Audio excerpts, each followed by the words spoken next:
Hi, welcome to the Bio and AD Tutoring Center videos. Today we're going to be talking about light and different aspects of light, and then also how light is used in photosynthesis to as energy and stored to ultimately be stored in the chemical bonds of sugar, and then it can later be used and broken down to do cellular work. So first of all, light is usually classified in different wavelengths. And they are ordered on this electromagnetic spectrum by their length of their wavelength. So it goes from shortest wavelength to longer wavelengths. And so it goes gamma rays, X-rays, UV, and then visible light, infrared, microwaves, and radio waves.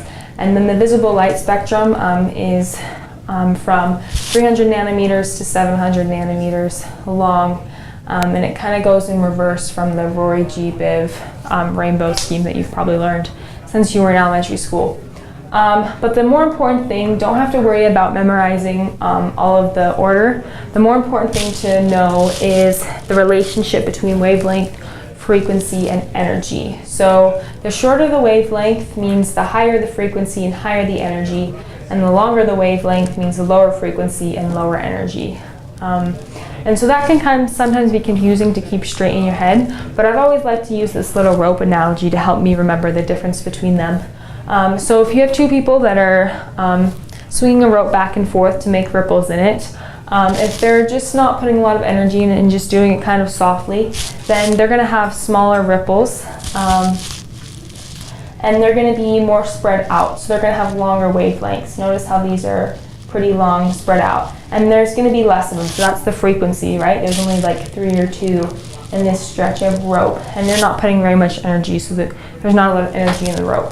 However, if they start putting more energy in, so going harder and exerting more, then they're going to see that the wavelength becomes shorter. These ones were probably about my thumb width apart, and this is like half my pinky now. And there's also more of them, so there's like 4 or 5 versus the 2 or 3 in here. So that's just a nice way to help you remember, just whatever works for you, but I've always liked this method. And so that brings us to this next part, is that when light meets matter, it can do one of 3 things. It can be transmitted, it can be reflected, or it can be absorbed. And so a pigment is just any substance that absorbs light. And there's lots of different examples of pigments. One really important one that you'll want to know is chlorophyll A. It's the main one that is used in photosynthesis. And then chlorophyll B and carotenoids are just called accessory pigments. And so when matter absorbs, matter will sometimes absorb some wavelengths of light, but then reflect others. And usually the wavelengths that they reflect are the opposite of what they absorb. So one easy way to think of it is if you are absorbing red or blue-violet light, then you're going to be reflecting green light. It's just like the color wheel. I don't know if you've ever taken art, but you just go whatever is opposite of you. So red and green are opposite, violet and yellow are opposite, and then the bluish color indigo is opposite of orange. So if you most plants are green, that's the color they're reflecting because that's the color we see. That means they're absorbing light that's around this red, violet, blue area. And so different pigments absorb and reflect different light colors, but chlorophyll A is the main one used in photosynthesis. So then that brings us to how does light generate this energy that we can use and store.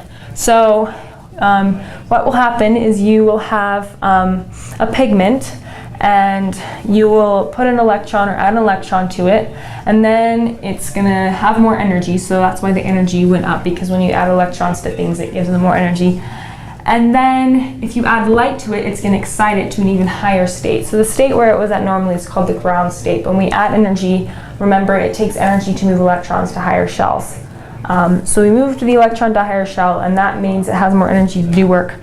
But it can't stay there for that long. They can't be excited for that long. So eventually they'll fall back down. And when they fall back down, they'll release energy that can then be transferred to other pigments to excite other electrons. And then what happens in photosynthesis is that we then take that electron and we give it to something else, and we reduce another substance. So now it has that energy, and it's holding that energy, and then it can be transferred elsewhere. So this is kind of what happens in the light reactions. There's going to be another video that goes more into all the processes of light reactions, but this is going to be really important to understand. And so these are called photosystems, and they're made up of a couple different parts.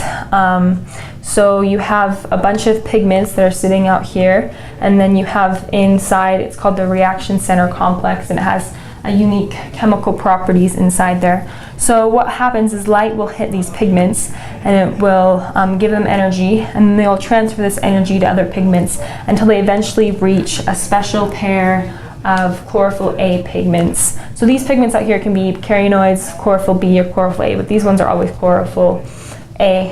And what it will do is it will not only boost an electron to a higher shell, but it will also transfer it. So in another video we were talking about how water is split. So water is split so that we can have electrons to boost, because when this electron's boost, it's going to be taken in by this primary electron acceptor, and then the primary electron acceptor is going to give that electron to another molecule that's then going to pass it on to other proteins that we're going to learn about more later. So that means if we're getting rid of electrons, we need to have more electrons to replace them so we can keep this cycle going. And so that's where water comes in, is that we strip electrons from water, and then we're just left with oxygen and protons, or H+ ions. And so that's where all the electrons are coming from. That's going to be all for today. In other videos, like I said, we'll really get more into the light reactions and other parts and processes. But I hope that helped you better understand light and how we use light in photosynthesis. Thank you for watching.